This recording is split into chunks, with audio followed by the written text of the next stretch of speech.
Happy Monday, St. Luke. It's good to spend a little time with you.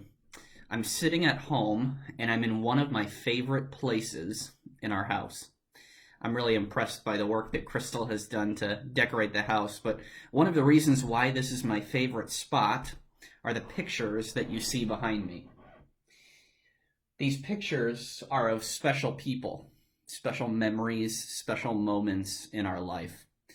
A picture of when Crystal and I were on a cruise together, the fun that we had, an engagement picture of Crystal and I, a moment at our dear friend's wedding in St. Louis just a couple of years ago, a wedding picture of Crystal and I, a picture from that same wedding with our goddaughter and our best friends, a wedding picture, and then a silly one with our dog.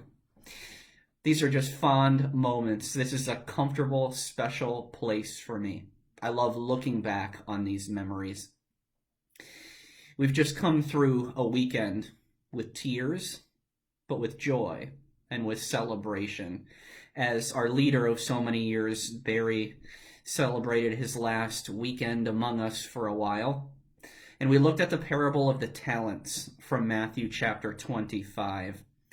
And we talked about how God is such a gracious giver. He gives us extravagant gifts. He invites us into his work in his kingdom.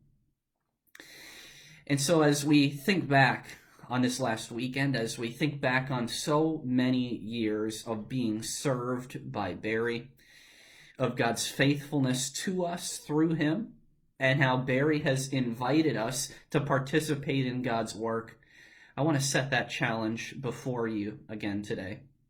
Look with me at Ephesians chapter 2, verses 8 through 10, if you will. For by grace you've been saved through faith. And this is not your own doing, it's the gift of God, not by works, so that no one might boast. For we are his workmanship, created in Christ Jesus for good works, which God prepared beforehand that we might walk in them. The message of Ephesians 2, 8 through 10 is the same one that we considered over the weekend. It's that God is the giver of good gifts. It's God who has brought us to saving faith in Jesus. It's not something we do, it's not something we earn, but that God gives us this extravagant gift of his love and his grace and his mercy. But we're reminded by Paul, just as we're reminded by Jesus in the parable of the talents, that while God gives extravagant gifts to us, he wants us to use them for his purposes.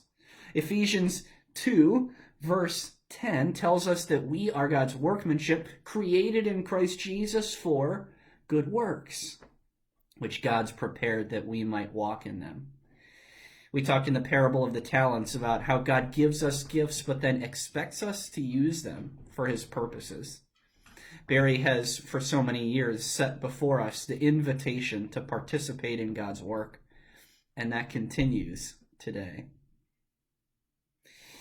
Dear people of God, as we move into a new chapter together as a congregation, the blessings, the gifts of God remain the same. He loves you. He lavishes his grace upon you just as he has for so long.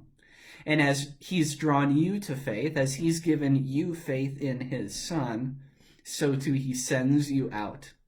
I am so excited about what the future holds for us as a congregation as we continue to join God in what he's already doing among us. It's time for us to continue on that legacy of faith that has been handed down to us by so many in the past that have been a part of our congregation, whether pastors or family members. And so I pray that God blesses you today as you look for opportunities to participate in what he has done, that as we share the faith with others, that as they come to know Jesus, they might experience that same joy that we have. Just like those words that we hear in the parable of the talents, that just like us, they might enter into the joy of their master.